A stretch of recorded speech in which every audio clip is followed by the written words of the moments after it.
নমস্কার বন্ধুরা, আমিও বাঙালি রান্নাঘরে সবাইকে স্বাগত জানাচ্ছি। আবারও একটা রেসিপি আপনাদের মাঝখানে শেয়ার করতে চলেছি। এটা কিন্তু একটা রিকোয়েস্টের ভিডিও।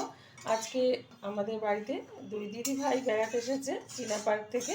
তো তারাই কিন্তু এই জিনিসটা এনেছে। আমাদের বাড়িতে কেউ কখনো খায় না, বা আমরা কখনো আনিও না, কখনো আনিও নি। তো তাদেরই রিকোয়েস্টে আজকে ভিডিওটা আপনাদের মাঝখানে শেয়ার করতে চলেছি। তার জন্য ওভেনে একটা কড়াই বসিয়ে তাতে দিয়ে দিয়েছি কিছুটা তেল। তেলটা গরম হয়ে গেছে। তেলের মধ্যে দিয়ে দিচ্ছি কিছুটা গোটা জিরে, দিয়ে দিচ্ছি একটা তেজপাতা, দুটো শুকনো লঙ্কা। রেসিপিটা কি দেখলেই কিন্তু বুঝতে পারবে, আগে থেকেই বলবো না। এটা রেসিপিটা যখনই বানাবো তখনই কিন্তু আপনারা দেখে বুঝে যাবেন। আগেই বলেছে আমাদের বাড়ি কিন্তু কোনো পরিবারের কোনো সদস্যই খায় না। তো এখন দিয়ে দিচ্ছি এখানে কুচিয়ে রাখা পেঁয়াজ। পেঁয়াজটা ভেজে নেব।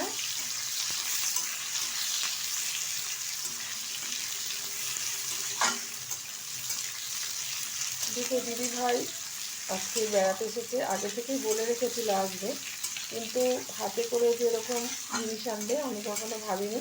কিন্তু তবু আমার রান্নাঘরে আজকে একটু রিকোয়েস্টই করে দেখাচ্ছি।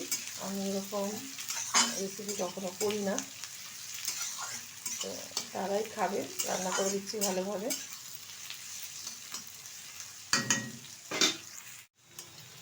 পেঁয়াজটা কিন্তু আধ ভাজা মতো করে নিয়েছি।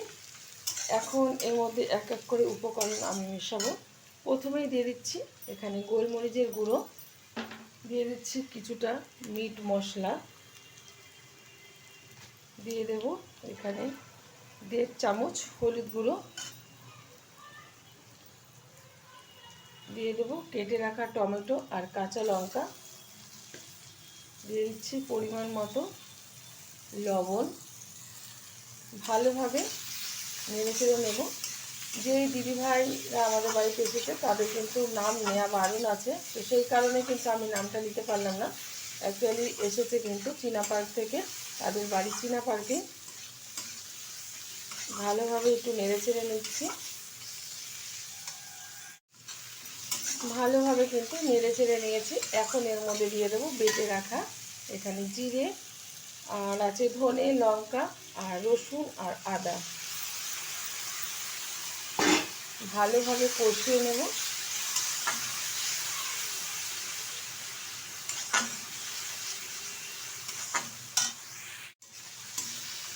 ভালোভাবে কিন্তু মশলাটা কষিয়ে নিয়েছি।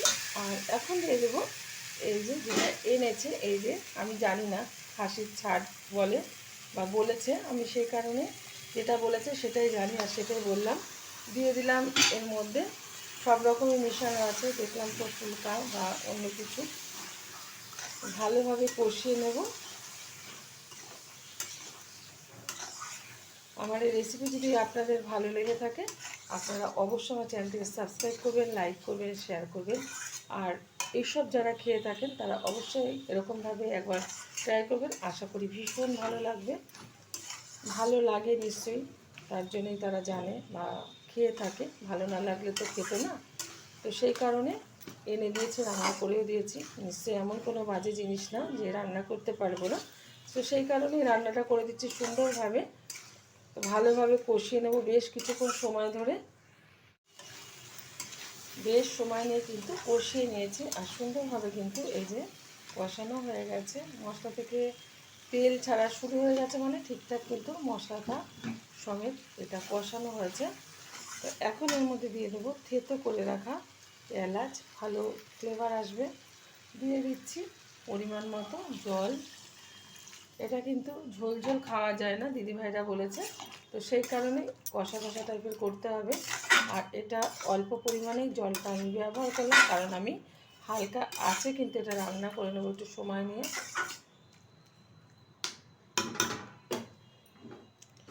ঢেকে দিচ্ছি 30 মিনিটের জন্য। ওভেনের আঁচটা একদম হালকা করে দিচ্ছি। 30 মিনিট বাদে ঢাকনাটা তুলে দিচ্ছি।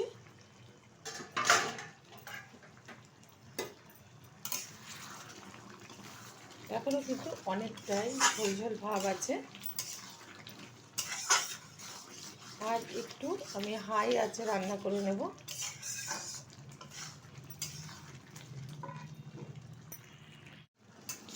হাই আছে কিন্তু রান্না করে নিয়েছি প্রায় 2 মিনিট মতো।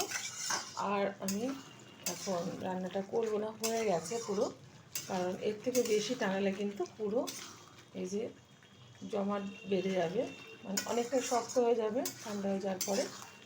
এখন ওভেনটা বন্ধ করে দিচ্ছি আর ঢেলে দেবো একটা পাত্রে। দেখা হবে পরের ভিডিওতে নতুন কোনো রেসিপি নিয়ে। ধন্যবাদ।